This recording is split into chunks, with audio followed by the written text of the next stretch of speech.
이렇게 세계 7인의 군사 5인의 4인의 경제대국에 이 날이 오기까지는 국민들의 헌신이 있었습니다. 지금 자리에 계신 연세 높으신 분들이 먹을 것 안 잡수시고 잠 안 주무시고 손톱이 깎을 시간을 다 달아서 없어요. 오죽하면 새벽중에 열렸네 새아침이 맑았네 하면서 그 고생하신 그 열매들을 지금 우리가 따먹고 있습니다. 근데 지금 저부터도 저희 자식들 앞으로 10년 뒤 20년 뒤 생각은 앞이 보이질 않습니다. 현재 우리가 누리는 이 풍요로 언제까지 지속될까요? 모름지기 경제 한번 공황 오면 IMF 겪어보셨죠? 1년만 경제 제대로 안 돌아가면 끝장납니다. 그런데 나라에서 정책을 위반하고 이끌어가는 정치 지도자들이 하나님 앞에 조아리 물 붓고 기도하면서 지혜를 구하지 않고 내가 잘난다.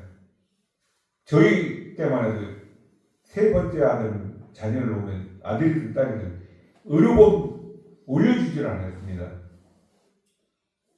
100년을 내다보는 정책을 써야 될 사람들이 100년을 보면 10년도 못 내다보는 지금 우리 정신 바짝 차려야 됩니다. 1000만 성도, 1200만 성도, 1500만 성도 이제 몇 년 안 됐는데 지금 얼마나 될까요? 우리 정통 보수 나름대로 이단 빼놓고 가톨릭 빼놓고 제가 볼 때 600만도 안 됩니다. 기독교랑 가톨릭 다 온갖 자동사에 이단 다 포함된 인구입니다. 정부 통계에. 그런데 지금 나루라로 곳곳에 도시마다 뭐가 올라가고 있습니까? 이슬람의 모스크. 그들은 선포를 했습니다. 대한민국에 올 때 2000 몇 년까지 완전 정복하겠다. 제가 알기로 아는 사람도 2000년 되기 전에 98년, 95년 그 사이쯤 인천에서 코 부리부리하고 눈 큰 이슬람 사람이 얼마나 아는 사람 잘생겼습니까? 노동자라고 한 사람 결혼한다 그러니까 그 집 형편이 어렵습니다. 그때 또 1억 5천을 현금을 줍니다. 신부를 사는 거죠. 총각이나 보호국에 마누라 4명이 있습니다. 근데 걔들은 여기 와서 총각이라고 결혼합니다. 법으로 5명까지는 보장이 되어 있습니다. 이슬람. 숫자 게임 하는 거예요, 얘네들. 이슬람 사람 여기 오면 노동자든 뭐든 다 선교사입니다. 그냥 온 게 아닙니다. 그들 여기서 현지인과 결혼해서 본국에 자녀들 마누라 다 있고 여기를 정복하기 위해서 여기서 뼈를 묻으러 왔는데 우리는 뭡니까? 해외 선교사 나와서 5년 10년 있다가 몸이 아파서 들어옵니다. 사모님이 적응 못해서 들어옵니다. 대를 이어서 그 땅을 복음화시키는 선교사 비율은 제가 알기로 5%도 안 됩니다. 이렇게 해갖고 우리 기독교가 세상을 복음화시킬 수 있겠습니까? 지금은 교회도 모교단에서 목사님 징계하고 치료하고 법정 쓰고 싸우는 거 다 아시죠? 동성명예자한테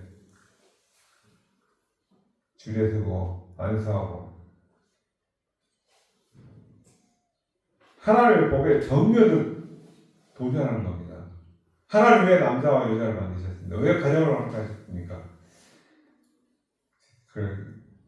우리가 하나님 말씀을 정확히 알고 정확히 배워서 순종해야 됩니다.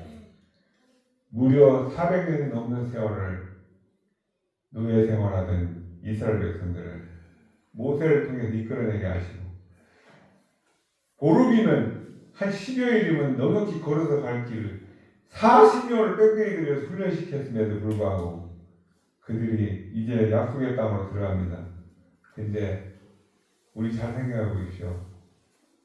저 삶을 돌이켜보면 3월 새하다 내 집장만 했을 때 그 기쁨. 근데 가면은 뭐합니까? 집들이 할 거 생각하고 뭐 갖다 어디다 붙일까?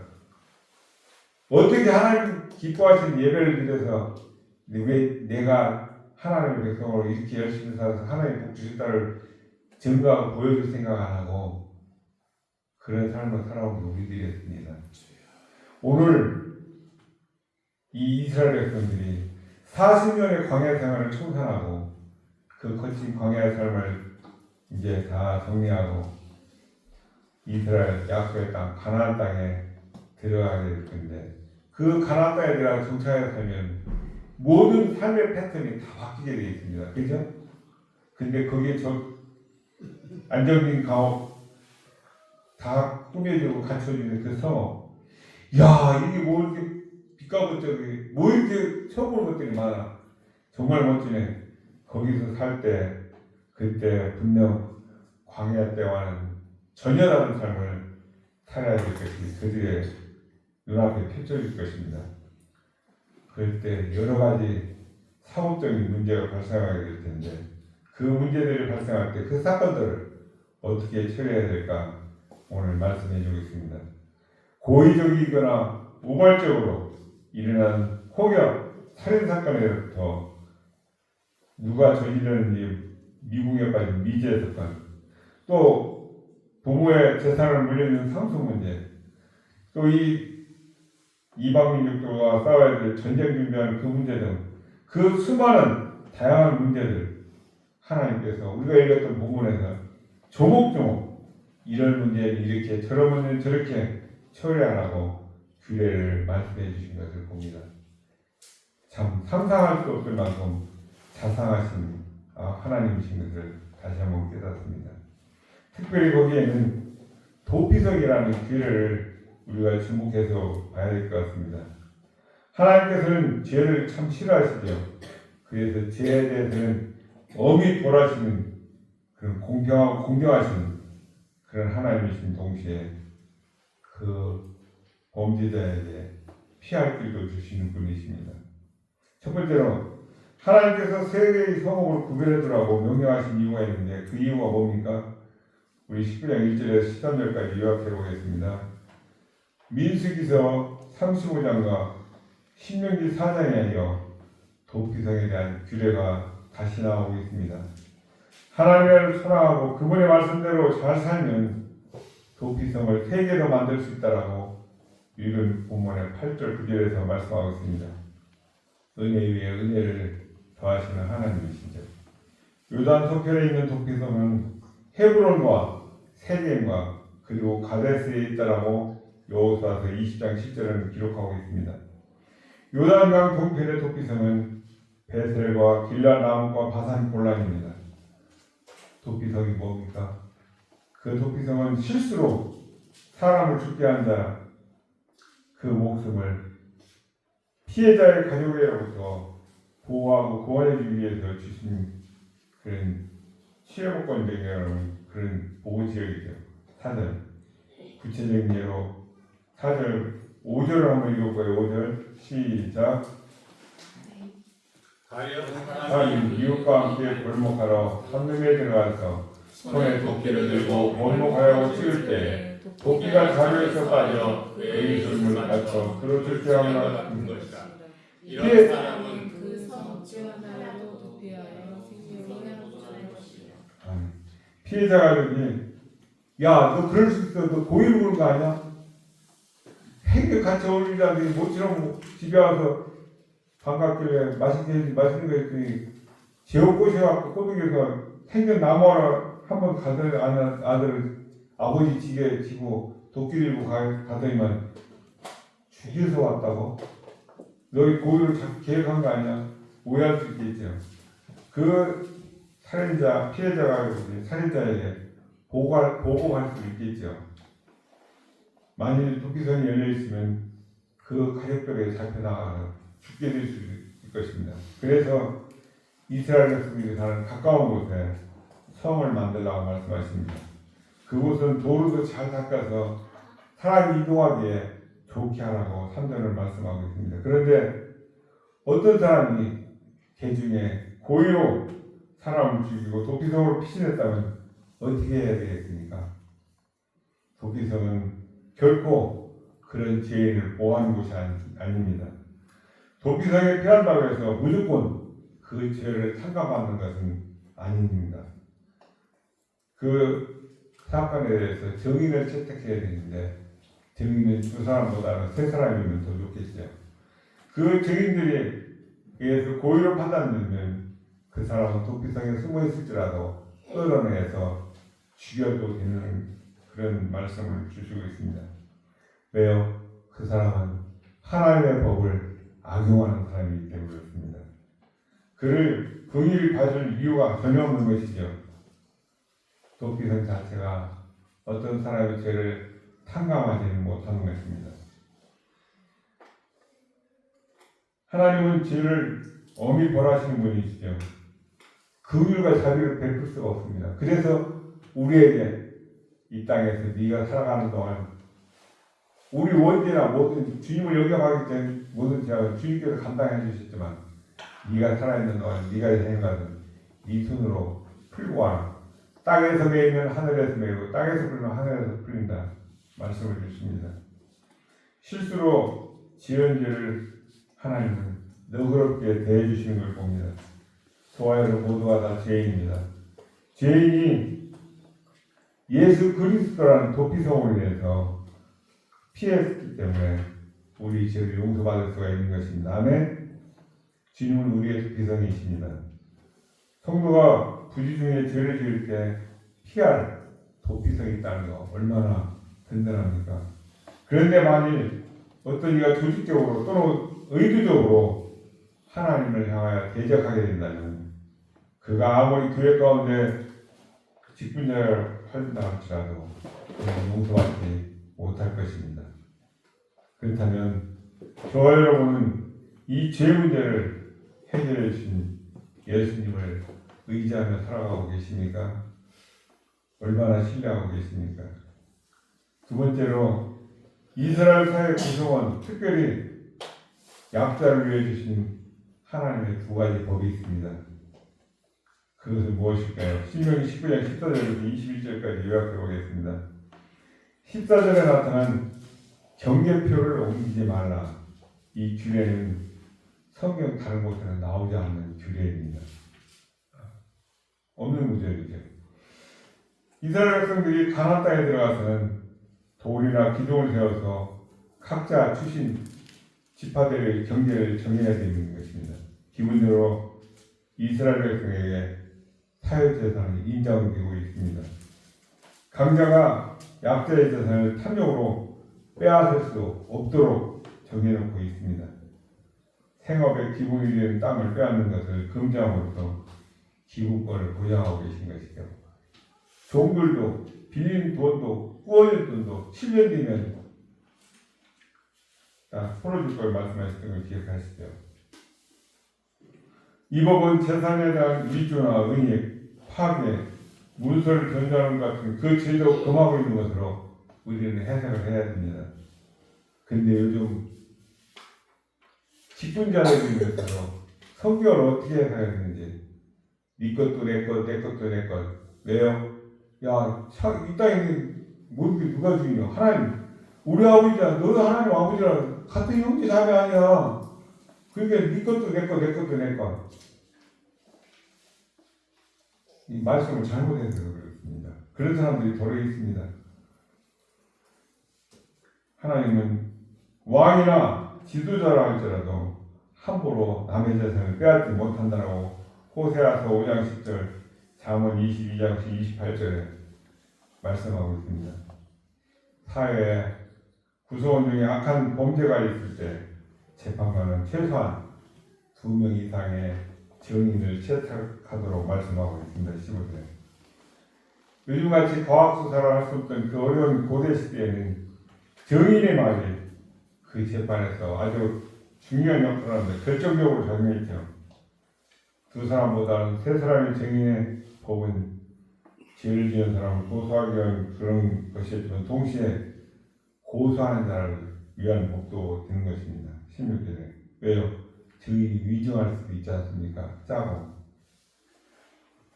무슨 법이든지 증인 그리고 피고와 증인이 모두 재판장에 같이 나가서 사실 여부를 판단받아야 한다고 말씀하고 있습니다.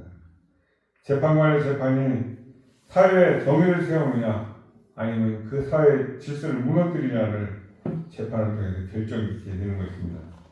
만일 여기서 문제가 발생한다면 그 사회는 신뢰에 무너지게 되는 것이죠. 약자가 살아남지 못하고 강자들만 군림하는 사회가 될 것입니다. 그러므로 재판장은 잘 판단해서 결정을 해야 되는데 하나님께서는 두세 사람의 정의를 세울 것을 기회를 주심으로 재판장과 공동체를 돕고 있습니다. 이러한 전통은 신약 사회에서도 이어지고 있는 것을 디모데전서 5장 19절을 통해서 알 수가 있습니다.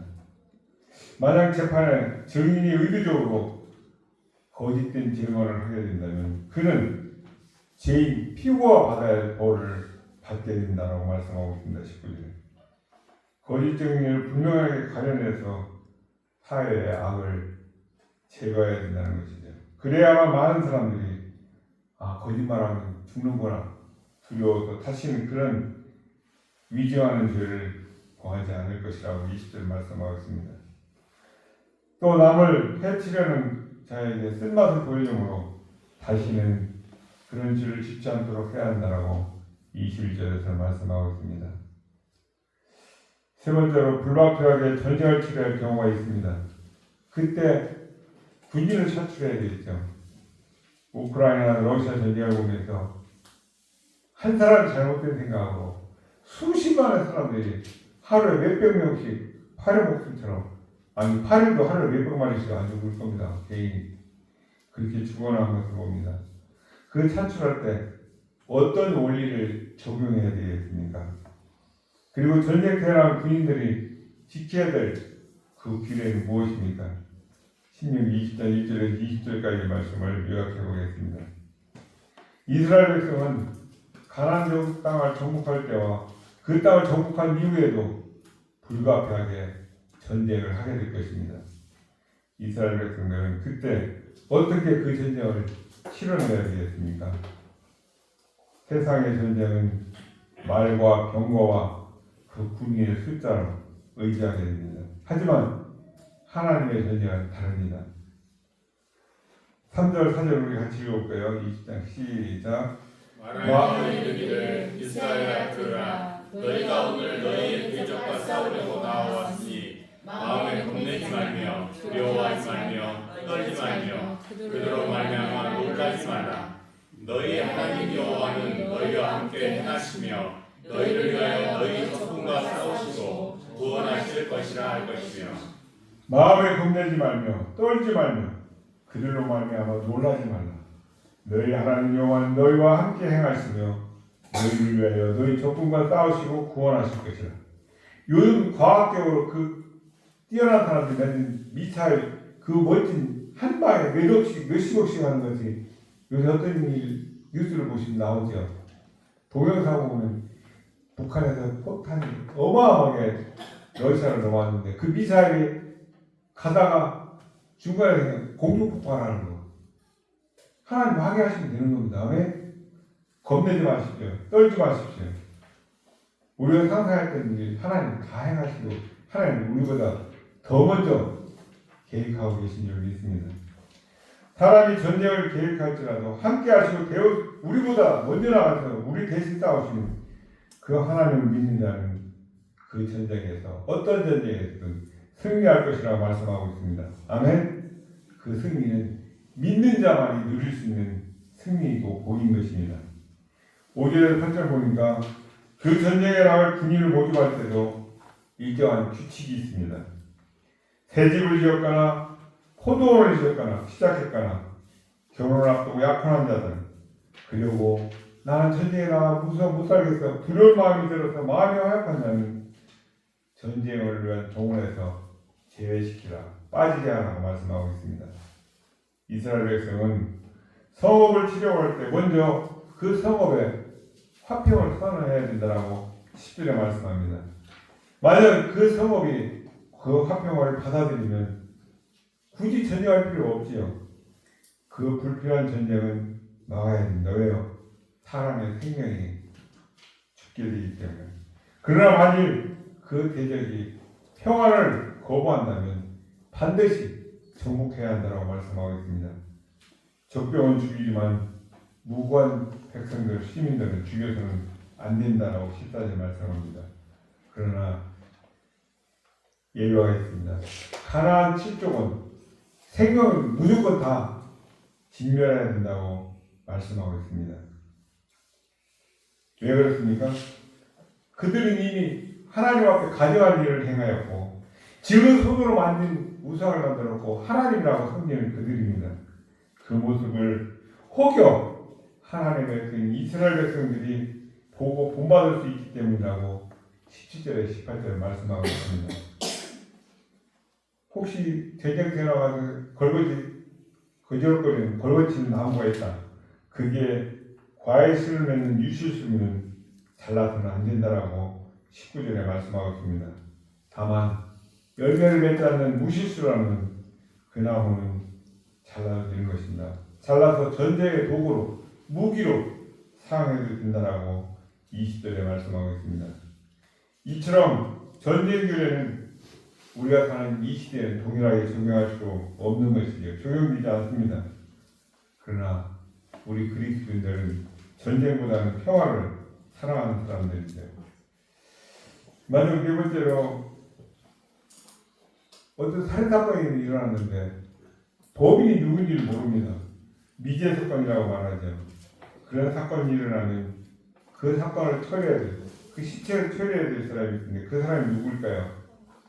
또 그 외에도 하나님께서 주신 이 규례들은 무엇을 위한 법이라고 생각하십니까? 신명기 21장 1절에서 23절까지 요약해 보겠습니다.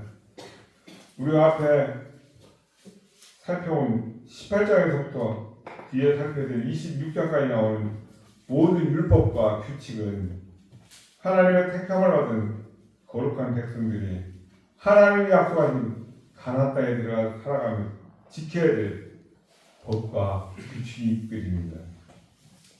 택함받은 성민인 이스라엘 백성들은 가나안 사람들과는 구별된 삶을 살아야 한다고 말씀하고 있습니다. 왜요? 하나님의 거룩한 백성들이기 때문에 그렇습니다. 어떻게 보면 저들이 하는 게 나보다 진보되고 발전한 것 같고 화려하고 멋지고 나는 보잘것없고 볼품없고 야 저거 하나님 저거 좋아하시겠다 저 화려한 거. 우린 고시에는 어떤 성도님 물으시더라고요. 왜 우리 교회는 십자가를 여기다 안 거세요? 우리 고시교회는 십자가를 안 겁니다. 그것도 이런 왜요? 십자가가 하나님처럼 우상시도 있습니다. 없으면 어쩌라고. 십자가가 능력 있는 거 아닙니다. 십자가는 부끄러운 겁니다. 나무에 달린 자마다 저주를 받는다. 저주의 상징입니다. 하나님이 인간들을 구하러 오신 그 메시아께서 인간들도 함부로 달리지 않는 그가 무도한 놈만 달리는 그 십자가에 달리는 그게 뭐가 그렇게 잘못했습니까? 십자가 능력이 있는 것이 아니라 그 십자가에서 죽으시고 흘리신 보혈의 능력이 있는 것입니다. 아멘. 그래서 우리는 십자가를 형상으로 걸지 않습니다. 하나님은 진범이 누구인지 범인을 알 수 없는 이 미제 살인 사건을 해결하는 방법을 가르쳐 주시고 있습니다. 1절에서 9절까지입니다. 그 시신과 가장 가까운 마을을 거리를 재서 가장 가까운 마을에 있는 사람들이 그 뒤처리를 할 수 있도록 책임을 지어주시고 있습니다. 가장 가까운 마을이 결정되면 그 마을의 장로들이 어린 암송아지 한 마리를 늘 무리는 그 개울가에 가져가서 가리지도 않고 씨 뿌리는 일이 없는 그 골짜기에 송아지의 목을 꺾고 손을 씻고 선언하여 기도하도록 하고 있습니다. 7절 8절 우리 같이 읽어볼까요? 시작. 말하기를 우리의 손이 이 길을 의지하지 아니하였고 우리의 눈이 이것을 보지도 못하였나이다. 여호와여 주께서 성령하신 주의 백성 이스라엘을 사하시고 무죄한 피를 주의 백성 이스라엘 중에 머물러 주지 마옵소서. 그러면 그 피를 흘리신 죄가 사함을 받으리니. 이렇게 함으로써 죄인들로부터 살인죄로부터 속죄함을 드러내야만 했습니다. 오늘날 우리의 관점으로 보면 이해하기가 참 쉽지 않습니다. 하나님께서는 죄를 무겁게 보시며 그 공동체 전체가 그 죄의 책임을 져야 한다는 그 점은 분명히 보이고 있습니다. 우리는 교회에서 어떤 형제 자매가 범죄하면 저 사람이요 우리의 죄를 받아들여야 됩니다. 어떤 자매 형제가 아픔이 있으면 그 사람 개인의 아픔이라 우리의 아픔으로. 왜요? 그 교회는 그리스도의 몸이라고 했지 않습니까? 어떤 사람은 중요하고 어떤 사람은 안 중요가 아닙니다. 내가 아무리 부끄러운 학문, 냄새나는 학문, 귀에 짐을 흘려서 부끄러운 다 떼내버릴 수 없잖아요. 어느 한 곳도 없어서는 안 됩니다. 어느 한 곳도 안 중요한 곳이었습니다. 어느 한 곳도 안 아픈 곳이었습니다. 우리는 같이 아파하고 같이 슬퍼하고 같이 기뻐해야 되는 그런 운명 공동체 한 몸이라는 것을 기억하시기 바랍니다. 10절에 14절에서는 전쟁을 치러서 만약에 승리하고 포로를 데려오는 경우에 여자들과 아이들을 데려올 때 아내로 삼고 싶은 그런 마음이 있는 그런 사람들은 그 심령을 알고 그 아내로 삼는 규례까지 말씀해 주시고 있습니다. 만약 그들과 결혼한 후에 그 여자가 싫어져서 이제 헤어졌으면 좋겠다. 그럴 때 노예처럼 돈 받고 팔지 말라고 말씀하십니다. 자유인처럼 자유롭게 내보내라고 말씀하십니다. 그것은 뭐예요? 나와 같은 복급의 인격체로 그렇게 유지했기 때문에 그 인권을 최대한 보장해 줘야 된다. 그런 뜻의 말씀인 것입니다. 지금 이 시대의 관점으로 보기에는 무리가 있지만 고대 사회에서는 분명 이처럼 약자들을 보호하는 법이 하나님께서 정해 주시고 있습니다. 두 아내와 두 아들 중 미움을 받는 아내와 아들이 장자라면 당연히 그에게 받아야 할 장자의 유산 두 사람 몫을 줘야 한다라고 15절에서 17절 말씀하겠습니다. 내 개인 감정에 의해서 그들의 합법적인 권리를 박탈할 수 없다는 것을 하나님은 분명하게 가르쳐 주시고 있습니다.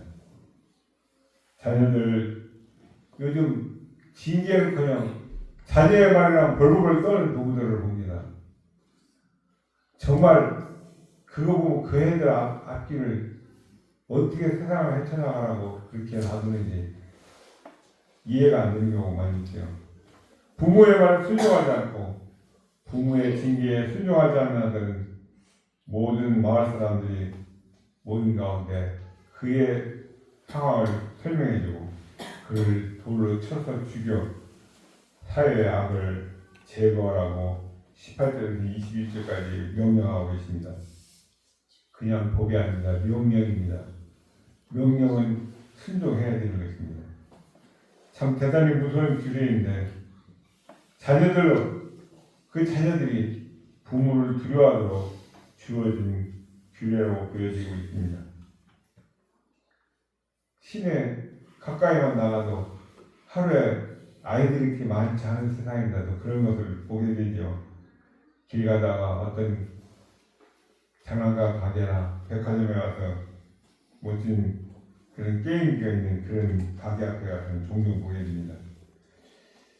요즘 아이들을 하나도 안 놓는 그런 시대다 보니까 자녀에 대한 훈계가 너무나도 인색한 것을 봅니다.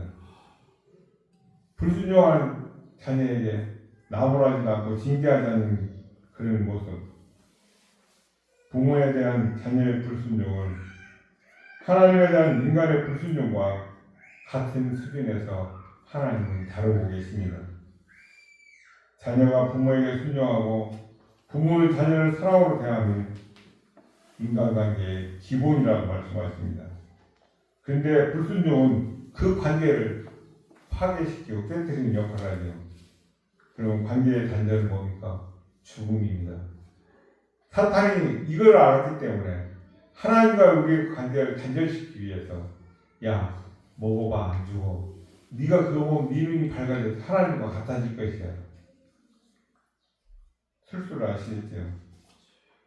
우리는 자녀들이 부모에게 순종하도록 자녀들을 가르치고 훈련시켜야만 됩니다. 그래야 사회에 나가서 직장에서든 교회에서든 어느 공동체에서든 자기 몫을 담당하는 것, 대접받는, 인정받는 그런 구성원이 될 것입니다.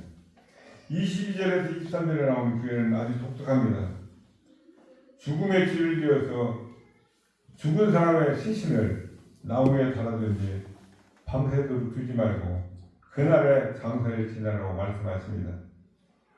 나무에 달린 자는 하나님께 저주받은 자로 하나님께 주신 그 거룩한 땅을 더럽힐 수 없기 때문에 그렇습니다. 신약 시대 시간이 많이 흘렀죠. 그런 뒤에도 사도 바울은 이 기회를 나무 십자가에 달려 죽은 우리 메시아 예수 그리스도께 적용하는 것을 봅니다. 갈라디아서 3장 13절 말씀입니다. 그리스도께서 우리를 위하여 저주를 받은 바 되사 율법의 저주에서 우리를 속량하셨으니 기록된 바 나무에 달린 자마다 저주 아래 있는 자라 하였습니다.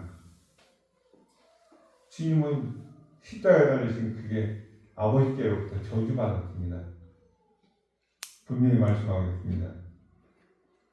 그렇다면 저와 여러분은 저도 지금 장담을 못하겠습니다. 아들들은 엄하게 나름대로 키웠다고 생각하는데 주변에 보니까 손자 바보들이 너무 많이 계시더라고요. 뭐든지 다 들어주고 벌벌벌 떠는 걸 봅니다. 저렇게 되겠나? 저도 장담을 큰 소리를 못 칠 것 같습니다. 가봐야 되는데 안 하려고 노력을 하겠지만 우리는 자녀 손자들을 훈련하는데 훈계하는데 인색해서는 안 됩니다. 불순종하는 자녀 손들에게 쩔쩔매서도 안 됩니다. 오늘 이 성경 말씀을 읽어주시면 이해를 시키십시오. 하나님은 우리에게 가정을 주시고 부모를 주시고 할머니 할아버지를 주셨는데 이 공동체가 서로의 질서를 지키면서 존중하면서 사랑하고 살라고 말씀하셨다. 이 법을 지키지 않을 때 봐라. 이건 할아버지 말이 아니고 할머니 말이 아니고 엄마 말이 아니고 아버지 말이 아니다. 하나님은 분명히 그런 자녀 손들을 드리고 많은 사람들 앞에 나가서 이의 잘못된 점을 설명하고 돌로 죽이라고 하셨다. 순종할까 말까. 그럼 애들이 좀 정신 좀 차리겠죠. 저는 이번 한 주 동안 우리에게 아니 나 같은 것에게 도피성이 되어주신 그 주님을 의지하면서 매일 저녁마다 회개와 기도드리기를 소망합니다. 하나님 이스라엘 백성이 그 광야 생활, 떠돌이 생활하다가 한 곳에 정착해서 안정된 가옥에 거주하게 되면 거기 나름대로 겪게 될 그 곤란한 그 상황과 예외의 상황에 대해서도 구체적으로 이런 상황에서 이렇게 저런 상황에서 저렇게 하라고 지침을 주시고 있습니다. 만약 하나님께서 이런 지침을 주시지 않았다면 아마도 이 이스라엘 백성들은 하나님의 택한 백성, 거룩한 백성으로 맡겨주시는 사명을 제대로 감당하지 못했을 것입니다. 그렇다면 오늘 이 시대 저와 여러분도 이 주를 그대로 적용되지는 않지만 그 머리와 정신만은 반드시 배우고 가르칠 필요가 있다고 보는 것입니다. 우리는 하나님의 백성입니다. 하나님의 백성답게 하나님의 뜻을 따라 거룩한 백성답게 살아야 될 줄 믿습니다. 우리 모두 하나님의 거룩한 자녀답게 구별된 삶을 살아서 세상으로부터 저 사람은 그리스도인이야, 예수 믿는 사람들이야, 우리하고는 다른 사람들이야, 그렇게 구별되어서 하나님의 이름을 거룩하게 드러내는 복된 자녀들이 다 되실 주님의 이름으로 축복합니다. 자비로우신 아버지 하나님,